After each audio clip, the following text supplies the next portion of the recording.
If you don't mind introducing yourself briefly, all of you.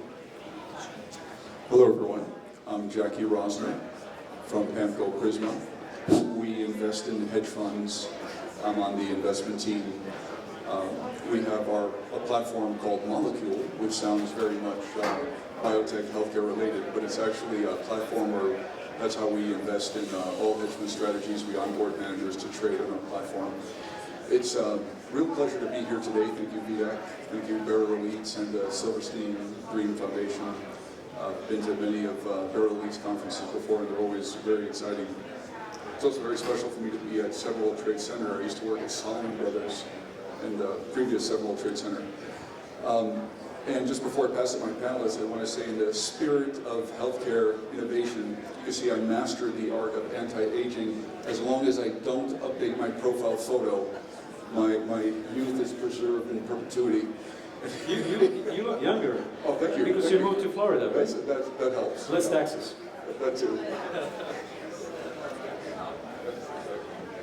Go ahead. My name is Prashant Jairam, physician by training, and launched Trilocum Partners about 5 years ago. We're a public-private healthcare hedge fund, about $1 billion in AUM right now. I also worked at Solomon Smith Barney years ago here, so this is also bringing back some fond memories. I'm really excited to be here, so thanks, Vidak, for having me. Great, thank you. Vivian. Hi, I'm Vivian Liu, physician in education. So currently with the Silverstein Foundation, unrelated to the Silverstein. He's asked to be a doctor. But the Silverstein Foundation, where I currently am, is the largest nonprofit organization focused on advancing research for Parkinson's with the GBA1 mutation, which is the most common genetic risk factor for Parkinson's disease. Prior to working with the Silverstein Foundation, I was a venture capital investor, and then for the last 6 or 7 years was a drug royalties investor at Blackstone and Royalty Pharma. I'm Carl Jordanal. I'm a little bit of an odd lot here. I started at Bell Labs, then I went to D.E. Shaw, which is a program trading company. Then I joined Chase Manhattan Bank. Then I went to Citibank. Then I went to the head of the hybrid trading. And then I went to Solomon Brothers. And then I had a stint overseas at Saudi Arabia for 8 years, managing the assets of the Samba and also talking to hedge funds and investing in hedge funds and private equity. Now I'm back and I'm in academic, but my main focus is intersection of AI and machine learning and investment. That's what I teach at Columbia. Mark Jelly, partner at Orbiment. We're a healthcare dedicated investment firm based here in New York, around $20 billion of total assets under management. Originally trained as a scientist with biochemistry and genomics by background. Spent some time in healthcare investment banking, and then I've been at Orbiment for the last almost 15 years, and focused on primarily investing into the structured side of the capital structure, so through things like drug royalty monetizations and so we're a global firm and invest in healthcare across complex, all the way from a Series A company through to something like investing in Pfizer. How much is your firm managing now? About 20 billion of total. 20 billion? Okay. I know your firm since 2006. It was like 200. It's been a long growth period, which is great. Yes. So on this panel we'll cover fundamentals versus positioning, the impact of tariffs, pricing, regulation, and elections, and whether strong merger and acquisition activity is structural or cyclical. We'll also touch on the GLP-1 boom and its broader investment implications. So we'll highlight near-term investable opportunities in areas where disruption is still coming. And so our goal is really to separate signal from noise, right?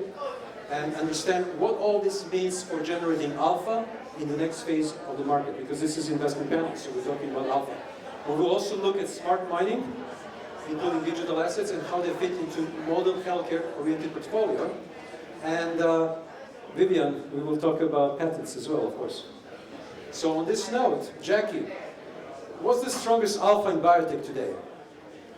So there's a lot of exciting things going on now in biotech, and I'm going to talk about it as from the perspective of a hedge fund allocator. We allocate to hedge fund managers, to specialists in the space who themselves trade actively long and short in the public equities and very liquid expressions in the space of biotech and healthcare. When you look at the short interest in biotech, it was around 20%. It's now in the mid-teens. And that means there's still a huge tailwind for, as shorts have to cover, it could be like another short squeeze rally in the space. So the place was quite depressed. We had you saw some hiccups back in mid-2022, late 23, early 25. And what you're seeing now is we just went through Q3 earnings, quite good. A lot of solid companies beat earnings expectations and were rewarded very well. There's been some strong outsized moves. In the last several years too, there's been, you could say, some survivorship bias that the winners that are still out there, there's fewer comparables, there's less competition, and there's going to be some, valuation correcting in the space. So there's some really supportive tailwinds that have yet to be caught up. And basically the trade there is just to be long the high conviction managers that have identifiable catalysts, and to be short any manager just any random manager in the space, mid-cap, that rallied with hope and expectations that got caught up with this bounce. So plenty of dislocation still in the space, quite an alpha opportunity for managers to be trading long and short. Thanks, Jackie. We'll talk more about it. Prashant, where has AI truly improved your investment conviction? So this is a little bit different, and where is still mostly help? What are the areas to avoid?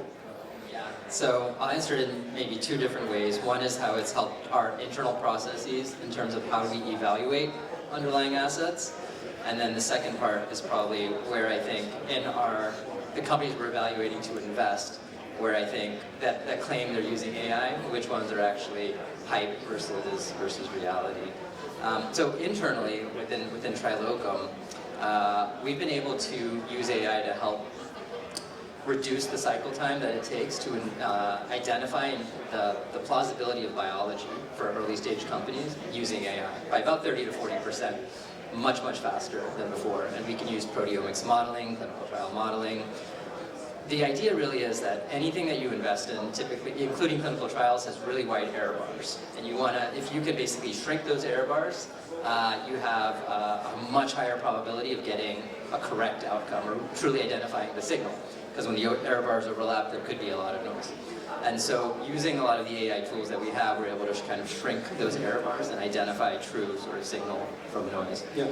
The places that I think in the investment world right now, where there is real signal from noise separation, where that AI is helping, is really in diagnostics, in particular liquid biopsies. So we have a lot of companies out there that are, without super deep sequencing ability, are able to use AI to get down to the fundamental level to identify, maybe this is really where an interesting signal could be in blood-based diagnostics, for example. You can detect earlier cancers that way. So we're talking about liquid stuff, both of you, right? Because you guys are hedge funds. But illiquid stuff. So Vivian, what royalty deals spanning 10 to 20 years? So that's very illiquid, that's public equity. How do you structure investments ahead of binary events? We're very interested to learn. Yeah, I think that's a really interesting question, and I think a very different time scale of investing compared to some of my panelists. For example, so when you're investing in drug royalties and, you're essentially making a decision on an investment where your investment is reliant upon cash flows that can be coming for the next 10, 20, potentially 30 years. So you really are living with that investment, and it's not something that you can trade out of. So, you're making the call on sometimes the clinical outcome as well as the commercial outcome and, the competitive prospects for something. It really comes down to the fundamentals of that particular molecule. So you have to be able to stage your decisions thinking about the entire lifespan of a molecule and eventually that drug. I've made investments that were at the commercial stage, a lot of times actually when drugs were still in clinical development. So you have to think about the outcome of the clinical trial, whether that's going to be successful or not. Sometimes it's not, as simple as if the trial is going to succeed or fail. Sometimes it's different degrees of success, right? So depending on how strong a signal is, or how much, how the degree of efficacy that you see, that then changes the therapeutic profile of a drug, and therefore also the commercial profile of it. So you're thinking about, what happens in the next 1 to 2 years, what happens in the next 3 to 5 years. You're thinking about regulatory approval, and then beyond that, you're thinking about the entire duration of the patent and the commercial profile. So, there's different levels, and you're layering all of these things into your assessment for when you're trying to make an investment today. Excellent, thanks so much. So moving from long-term, 5-10 years, illiquid private equity type of situations, what is smart mining? We're all eager to learn what is smart mining, and why is it considered uncorrelated with broader markets? How would you be able to help these two gentlemen here in terms of the process that you think it's extremely helpful?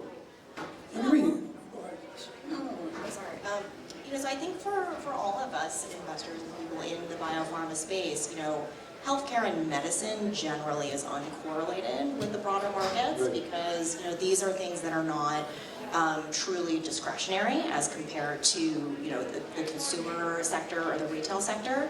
But I think that for other folks who are investment managers and thinking about how to allocate amongst different sectors, this is something that can balance out your overall portfolio. Sure.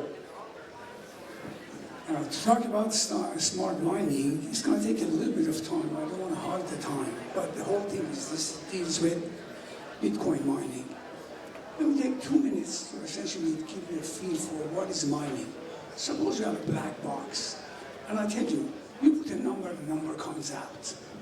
Then I tell you, whoever puts a number that what comes out has a 0 at the end is going to get some prize, right? That's the basic idea of mining.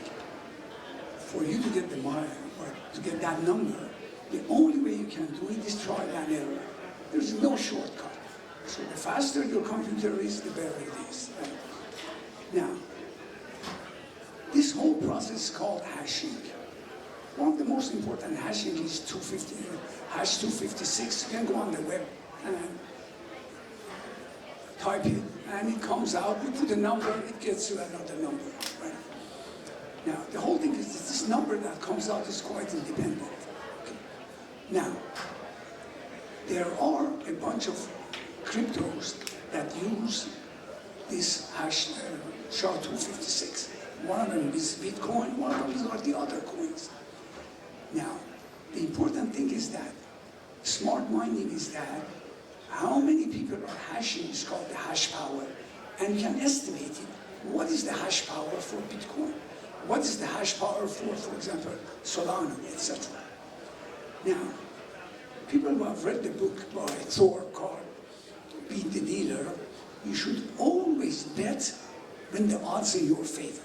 If the odds are not in your favor, you should not bet. What you do is just, you look at the hash power that's there, and you look at your own hash power, and you only go in when the odds are in your favor and you make money. And let me make one more last comment. Vidak, is that okay? Yeah, sure, one last comment. People are falling asleep. Sure. No. It's a little bit complicated because we don't have choice. No, I don't want to become a geeky discussion. I think it's a geeky discussion. The thing is this: NVIDIA and all these guys, they use GPU. GPU is central processing unit.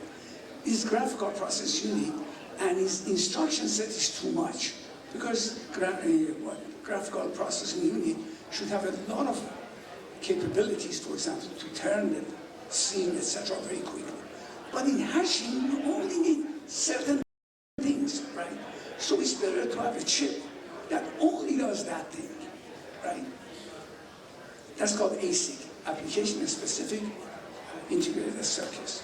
So essentially, you buy this ASICs, it doesn't create that much heat, and you only go in when it's in your favor. And one last thing is that you have heard that Google has TPU, Tensor Processing Unit, and yesterday Amazon introduced Trainium 3, and the amount of energy that it uses is 1/4 of what ChatGPT does. That's what Altman has declared code red, right? Because for a lot of inquiries that you make, you don't need GPU to have a question and you want the answer quickly. So that's why they have designed these chips.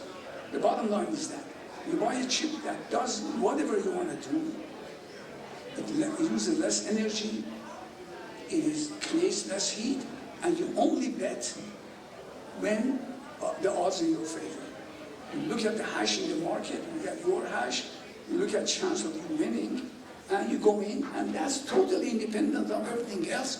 So it's really an independent alternative assets. If I confuse you, don't worry about it. It's like my students have all that confused. Thank you, 𝐁𝐥𝐿. Anyone has questions, please raise your hand later.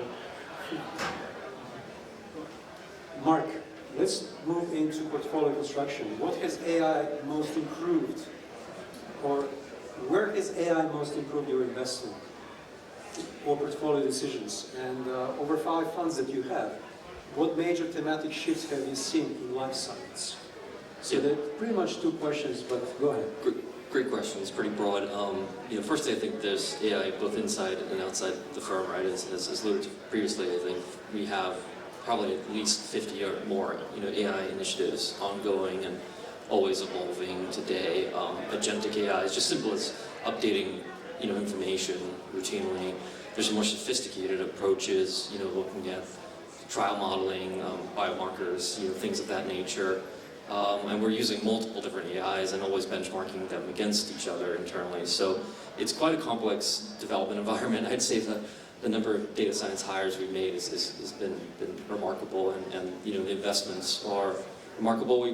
We've also added unique capabilities. For example, type in a molecule name, let's identify all the stakeholders that may be attached to that. It could be inventor, it could be professor, it could be a company, and so then we have a whole group of people to go talk to about maybe partnering for capital to help further that molecule's development and take it through the clinic or into commercial.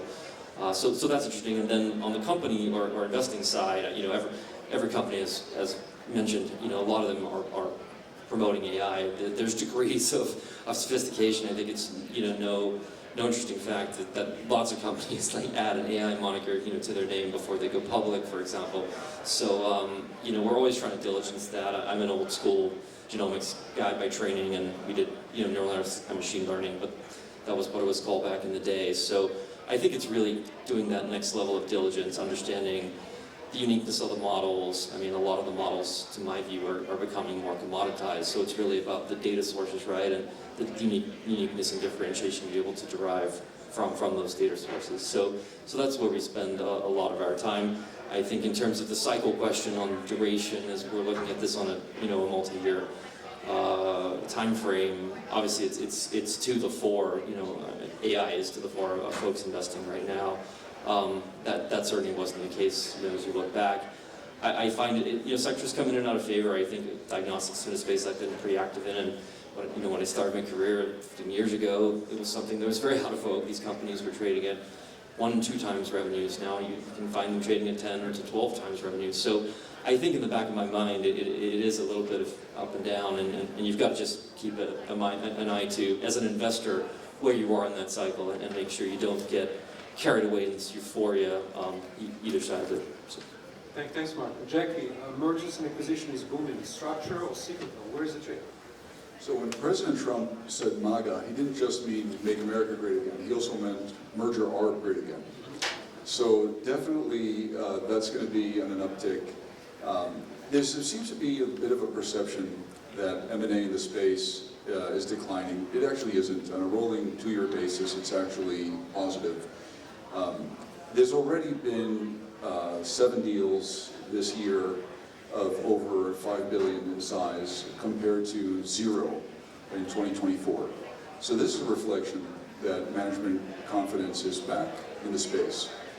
And if you look at what big pharma can do in acquiring these biotech companies, I read some estimate that said that they could acquire, say, under $10 billion biotech for like 3.5 years of free cash flow.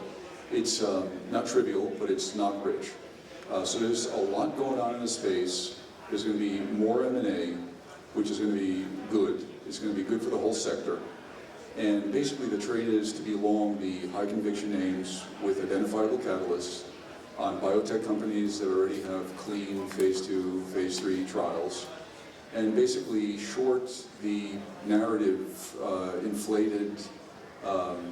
Some stocks went up because on this bounce, but there's nothing to it. They're trading at higher premiums. There's plenty of shorts to be out there as well. So yeah, M&A is alive and well in the space, and it's going to be good. Russia, do you have any, would you like to continue and talk about M&A? Or I can also ask you, with healthcare beta everywhere, where are you still finding real alpha, but maybe is this related in some ways? Yeah, I'll at least try to relate them. So let's see, M&A. I think we definitely come in M&A cycles, and I'd say historically, if you look back for the past 25 years, in the worst, biggest droughts of M&A, we've had sort of 0 deals, above 5 billion. And in kind of the heyday of M&A, we were at maybe 13. So it's that kind of rate. It's not like you wake up and there's 30 deals that are going to happen above $5 billion or $10 billion in our space. Drug development is inherently hard. 95+% of all drugs fail when they enter clinic. So it really makes the short opportunity within healthcare pretty strong. The problem is you fight against human psychology and optimism and belief, and hope springs eternal, right? And so if you have a hope for cancer, those valuations are going to keep going, especially if you show 1 or 2 great patients worth of data. So I think it's going to be really interesting to maybe echo what Jack was saying, is that as you move into more de-risked territory, so past proof of concept, proof of biology, into kind of later stage molecules or programs, that's where I really think the M&A is going to happen. We have well over $100 billion of revenues that large cap pharma is going to need to replace between 2028 and 2031. That's massive. And they absolutely have the firepower to buy the XBI 10 times over. They haven't, and they're not going to, because, like I said, drug development's hard, and many of those drugs are going to fail. So I kind of bifurcated into 2 points. One is this de-risked, later stage, phase 2, phase 3 type programs and assets, and a lot of the deals we've seen this year have been there. Historically, what's been interesting in M&A is a lot of people have these phase 1 biology, really cool science, and those get bought for 100%, 300% premiums. I don't think we're going to get those anymore. And a lot of that actually, we're talking about AI a lot. We haven't really talked about China a lot, and sort of what's going on there in development, especially early stage development. And so instead of starting a startup in San Francisco with $1 billion, $3 billion valuation for sort of early, you can go to China 12 months later, because they've already looked at the IP, you're partnering with IP law firms and chemists, and coming up with similar molecules, and go buy that or partner it for $100 million, $500 million, and come here with it slightly later to market. So I think that's the bifurcation that we're going to see, and to that point, you'd want to be long quality and de-risk biotech, and short sort of the hype and the risk after. Thanks, Prashad. Let's move again to the stuff. How do you account for AI-driven disruption when evaluating decade-long cash flows? Yeah, so I think AI is impacting investors everywhere, and it certainly has a lot of applications in drug discovery and early drug development, and has been incredibly helpful for investors in terms of doing diligence.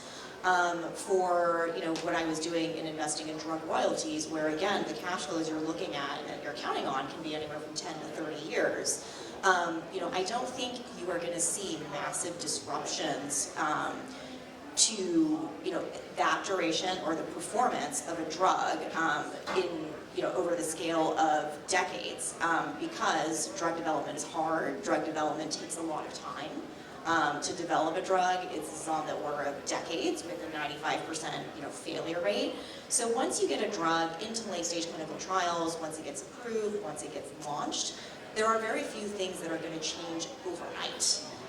Even if a new competitor comes out with a new mechanism of action or markedly better efficacy, they still have to go through the same years and years and years of clinical trials, regulatory approval. What's interesting, and a thought that I just had, listening to some of the panelists, talk about M&A and companies needing to replace the patent cliff and the mergers and acquisitions. Sorry, I just lost my train of thought there for a moment. But again, companies can make M&A decisions on the orders of months. They can think about their patent cliffs in the next few years, but the entire life cycle of a medicine is, decades, 10 to 20 years. So sometimes, even after a drug gets approved, let's say you have a drug that, is approved and you finally have something to treat a disease that was previously untreatable. There was nothing available for it, or you had something that was markedly better. Efficacy looks good, safety looks good, FDA has approved it. When you're looking at the commercial profile of a drug, it still takes 5 to 10 years for a medicine to ramp up to peak revenues, even though intrinsically, there is nothing different about what's already been demonstrated in clinical trials. But it still takes time for information to get out there. It still takes time to identify patients, to diagnose patients. It still takes time to educate physicians. If you're a physician and you've been treating patients for 10, 20 years, it still takes you quite a bit of time, several years, to become familiar with a new drug and to know what that's like, and for you to recommend this to your patients versus something you've had familiarity with. So AI, I think, is going to be massively productive in terms of drug discovery and development. I think AI and technology in general can help with education and better diagnosis and making people more aware of things. But at the end of the day, it's still a very human process as to finding your physician, identifying your patient, and then having that familiarity. So this is why these life cycles are still very, very long. And thanks, Vivian. Moving to Dr. Denat, which pharma advantages can AI, machine learning enhance, and which areas will be most effective? By the way, I put my money where my mouth is. I really think pharma is one of the most beneficiaries of AI and machine learning. Right? And one reason is that, as Jackie said, it's going to accelerate drug discovery, and also it's going to impact all the aspects of the healthcare ecosystem, and it creates a genuine growth engine for pharmas that's going to lift their stock. Let me just give you some numbers. Gross margin of pharmas are very close to gross margin of ITs. Can I mention name of companies or not? Bidak or no? Can I mention names of companies or not? Yeah, sure, of course. Do you know what's gross margin of Merck? 77%. What's the gross margin of NVIDIA? Around the same number. Right. Now, operating expense as a percentage of total revenue, that's also very close to IT. Very close to IT companies. But look at the PE ratio. PE ratios of pharmas are 2/3, half of ITs. Why is that? Why is the PE ratio so low? Because of the growth potential. Now, I firmly believe that AI and machine learning is going to help pharmas to grow. And the good thing about pharmas is that not only they have growth, they have also something that we call value investing. First, they are less cyclical than any other sector. People get sick, whether market is up or down. Most probably when market is down, we're going to have more heart attacks than things. That's the first thing. The second one, as Warren Buffett said, they have some natural moat. By that I mean some barriers to entry, right? And the third one is that they pay dividend. They pay dividend. What's the dividend of the NVIDIA? A penny a quarter, a penny a quarter. What is the dividend of Apple? 26 cents a quarter, right? What is the dividend of Pfizer? What's the dividend of Merck, right? So you're going to have a growth company that pays healthy dividend, right? And has a natural barrier to entry. As an investor, what else do you want? What more do you want? You have both the growth and a defensive stock. Anyway, as I said, I put my money where my mouth is. If you lose money, you can come and complain to me. Thank you. On that note, how does a structured capital investor view differ from a public equity investor? So you're a credit guy, so we're looking forward to learning more about it. Exactly. I think it's really just, thinking about world in maybe a different lens, thinking about an attachment point and a value. So, for public equity or equity investors, they're very anchored to the growth, right? So we're talking about growth expectations, and they're looking at earnings and trying to think about, hopefully buying a great stock at a multiple that seems, high today, but is maybe a really good decision in the future. For us, it's really about anchoring and value, so we can and fund an anchor around that value. So you think of a biotech, they spend 10 years developing a drug or going through clinical trials. They've raised all of that equity probably along the way, and now they have a drug that's approved or about to be with good data, and we don't think there's a unique asset. We agree there's a unique asset there, but it's just unlocking that, and so for us, we're able to structure and provide capital to them against that asset, even though it may not have shown up as revenues or cash flows at this very point in time. And we're not as exposed to some of the ups and downs of the growth and the forecast ultimately. So you obviously, you're sitting at the top of the waterfall. You're very much the most protected. So you're obviously trading return for that. But there's a lot of unique structures that companies can deploy to not dilute themselves, particularly when they've spent many years, often raising rounds of equity to themselves. So this form of capital, this product, is seen great growth in it over the last decade, and continues to be a very interesting option for biopharma companies when they're thinking about how to capitalize themselves. Thank you, Mark. Very interesting. So Jackie, going back to Jackie, how much are tariffs, pricing, and FDA policy-driven driving returns? That's been such a huge effect this year. You had this multi-year effect earlier this year with dealing with all the tariff drama and the whole political theater surrounding that. When the tariff headlines went from 200% down to 15%, that basically, increased multiples by several multiples, and there's still plenty of stuff out there that's trading pretty cheap. So it's been pretty much a dark cloud cover that cleared up a lot. Also, around the same time, talking about government intervention and policy, our Secretary of Health, when RFK went head-to-head with the FDA, fighting against these career regulators, appointments were canceled, trials were delayed, things were just frozen. Now that's thought out quite a bit. There's been a lot of other approvals, and that's recovered in the last couple of quarters. So things are functioning again, so that's a good thing. You also look at National Institute of Health, which is a huge, important funder of innovation in biotech and pharma. They're funding again. There's going to still be a lot of things that's going to be financed, and projects are going to move along, and trials are going to move along, and everything. That's a great thing. So basically, the trade is to be long these high conviction names that were hit by these headlines, and short the lucky ones that got caught up in the tide and bounce up.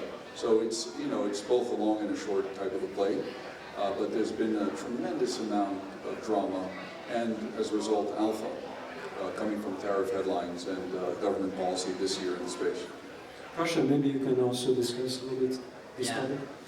it sort of feels like a staircase up and elevator down in our space, right? And so we spent some time building back up, building blocks. We were all stable and safe. We knew who was at the FDA.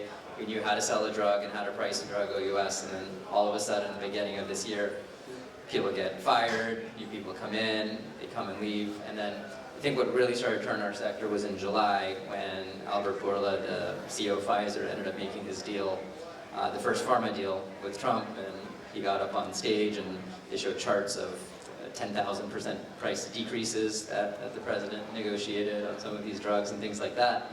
And so the headline numbers sounded great, so it was a political win. The actual drugs that they were applied to were drugs going off patent or generic and little economic relevance to Pfizer and kind of within their plans. And that you saw basically Pfizer, Merck, the entire pharma complex re-rate 15% over like 2-3 days. I mean, that's over $400 billion of market value that was just created. So that's starting to come back. It was a little bit more investable. And then to what Jackie said earlier, we've been in a horrible biotech sector coming out of COVID. I mean, the sector was down something like 80% from its highs. Short interest was around in the mid-20s, and now that's started to come down in conjunction with a little bit more clarity, so we're going back up again. It's not going to be smooth sailing, it never is, like just today. Well, last week, the former head of one of the FDA divisions was fired, replaced by the long-term oncology chairman, Rick Pazdur. That was last week. Market re-rated, XBI was up about 8% since then, and then this morning there was an announcement that he's quit. So within a week, that started sending the XBI down again, and so anyone with regulatory uncertainty, those stocks got hit still. And then his number two, who's supposed to be at the head of the FDA running for it, is now moved to the medical device division. So there's a lot of still musical chairs and uncertainty happening within there, but I would say we're about 80% of the way through, and we've got 20% a little bit left of uncertainty, but that's uncertainty we're comfortable with in healthcare. So with your example that you point out with the whole Trump Pfizer drama, the message is sent to the market is innovation's back, innovation's safe, you know, and the stocks that were beaten up for like utilities stocks are cheap, and they were bought up quickly. Yeah, that's absolutely right. And what's interesting about pharma, if you think about utility giving you dividend growth, like pharma gives you really high div yields, like Merck, Bristol, 7 to 9%. I mean, if you just think about what those yields are, plus you get growth. The only challenge is, and why I think the multiples are a fraction of tech, is our patent cliffs. We have to innovate. No one's underwriting the challenge for the next iPhone to come out. You just assume there's an iPhone 20 that's going to come out with no regulatory hurdles. We don't know when the next, HIV drug is going to come out that's going to be curative, so that's where the discount gets priced in. Yeah, exactly. And musical chair, as you said before. We had about 10 MDs at this conference. You're the 11th. As a physician, Does managing director count? Yeah, that's medical. That's the smarter one. As a physician, what unique insights do you bring to biopharma investing? And by the way, on your remark, I think I might go to medical school after this. Go ahead, Vivian. So, as a physician, what unique insights do you bring? I don't know that I bring any particularly unique insights. I do think it is a different perspective when you've been a physician and you've interacted with patients. And ultimately, this comes down to, patient behavior, human behavior is not always rational. So, you can see this in terms of, personal decisions that people make for themselves, even though they can be incredibly smart investors, smart people. I'm going to be a little bit controversial in telling this anecdote because it's about, vaccines. A friend of mine, healthcare investor, very, very smart guy, invested in, Moderna, very successful vaccine technologies, actually launched his own healthcare hedge fund, managing several $1 billion under management. He and I were supposed to have lunch, and I called him up, and this is the last year or something like that, and he's like, I'm so sorry, I can't meet you for lunch, I'm sick, I have COVID.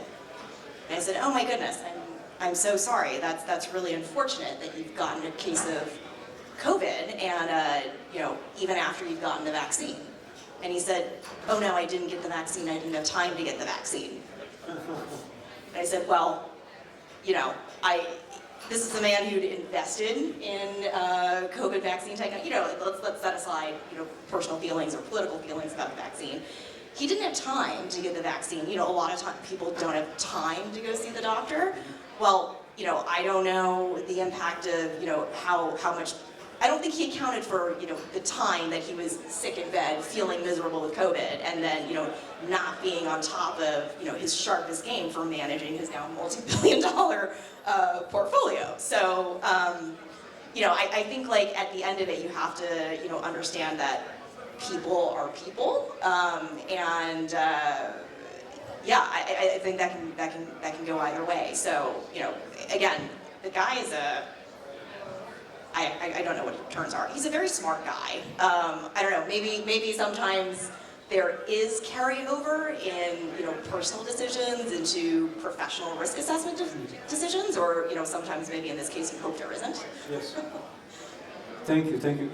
I was just going to say, on our first day of medical school, they told us half of everything we're going to... you're MD too. I'm an MD I'm too. so Yeah. sorry. No worries. Didn't raise Yes, I think after I graduated many years ago, so I think that's long past. But on our first day of medical school, they told us 50% of everything we're going to teach you is going to be wrong.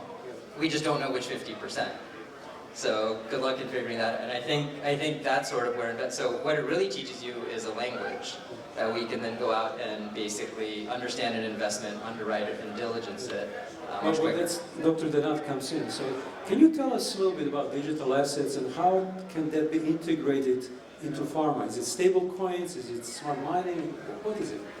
I'm not, that question I cannot answer, but you're a smart friend. One reason he might be sick, if he had Moderna in his portfolio, you know, at the height, it was $400, now it's $24. That might be one of the reasons he's sick. You know, to your comment, you know, people actually do get sick more easily when the market is down because of heart attacks, but also, you know, because of stress, and they don't take care of themselves, and they stop doing the things that, you know, actually keep them away from the doctor. So, yeah, that could be it. But can I make a side point? Or is this, you know what? One problem that we have in finance, that's what I'm doing is that, for example, a dollar is a dollar, and they don't look how that dollar was gained. To give you a typical example, suppose you and I buy 2 stocks for $10, and in 1 year it's $20, right? 100% return. You and I should be happy the same way. But suppose my stock went to 1,000, then came back to 20. I'll be very unhappy. There is 10-10. So it's kind of a path dependence.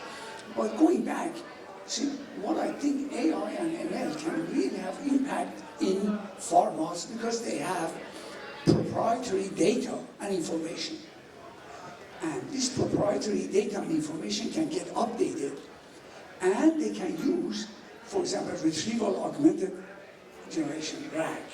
They can use long language model, LLM, far more efficiently than ChatGPT. Because this data that comes in, they don't have to retrain their model, because they know the data is correct, etc., whereas ChatGPT has to retrain it. That's why they have an advantage. And what I can see is the following. See, if 2 or 3 pharmas, now you doctors can help me better, that they are not in competition with each other. The guy is in, for example, cancer drug, the guy is, for example, in weight loss drug, right? If they can share their database, right, this cross-pollination can really benefit both of them, right? And let me make one last comment about how fast drugs can be created. And I think you know it better than I. At MIT, they gave all the information about all different biological things, and they came up with an antibiotic. They call it Halcyon or something like that, right? Far more quickly than before. Right? Therefore, I really believe this AI and ML, one of the major beneficiaries that's going to accelerate drug discovery is the pharmas. And going back to the other doctor, I agree with you about all these ups and downs that is in FDAs and what Kennedy, etc. But make sure we see the forest not because of the trees, because if you get involved in this guy said that guy said that guy said that, you are going to get sick like her friend, Thanks. I like a question for everybody. What worries you the most in the next 3 to 6 months? You structure guy, maybe things do not worry you as much as directional players, but what about lower rates or elections? No, I think we're always worried as structured people, maybe more than the equity folks. So I think, and my best companies, I find the CEOs and management teams and boards are paranoid. So I think it's really good to be concerned about positioning and worried about competition. It's not really directly in our world as much, but there's a lot of talk about the AI bubble and whether we're in a bubble, and particularly, the funding of all of this CapEx that's going into these data center builds and the sustainability of these models. I think, if you look at return on invested capital as a tough metric, currently it's about a 3% return on invested capital for the AI space. So in my view, either the cost of the compute has to come down 10x, or the price we pay for the models has to go up 10x on average, right? Most people aren't paying for these models today.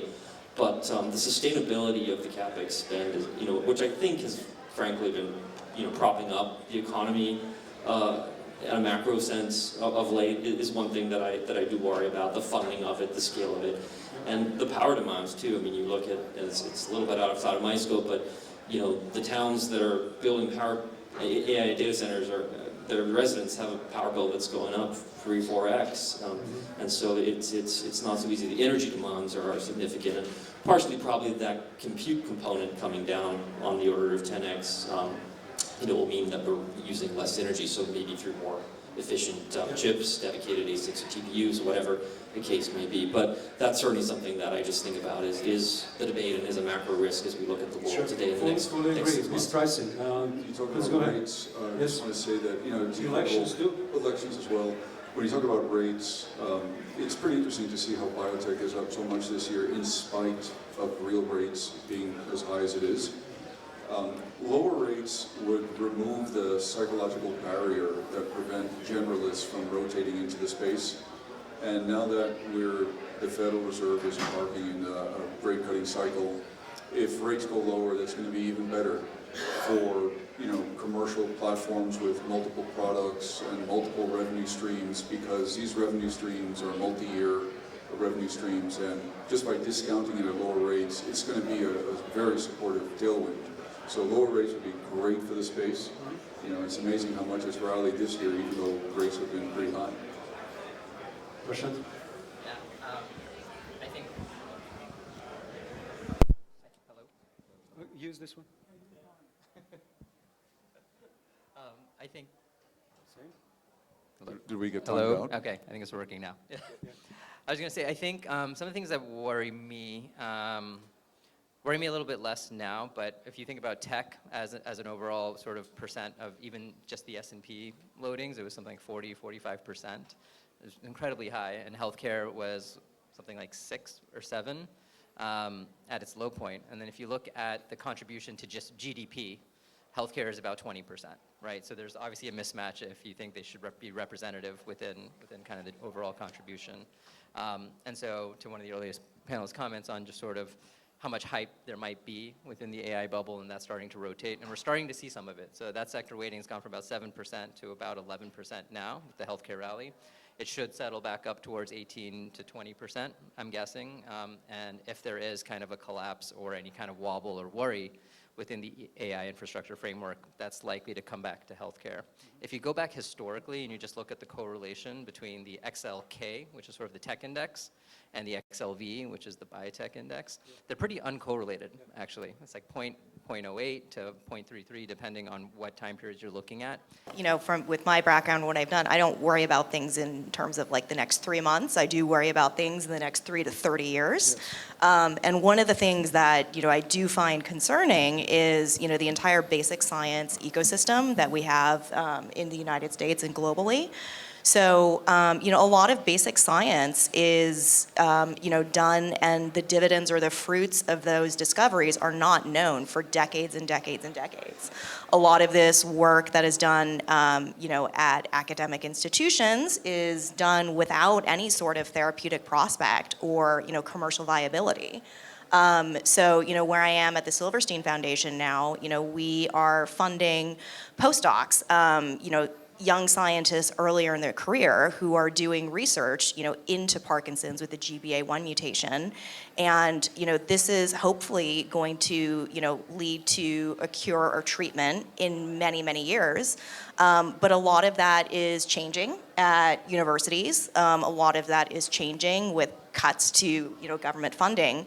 You know, so I do think that is a big concern for, you know, the industry and actually like our country.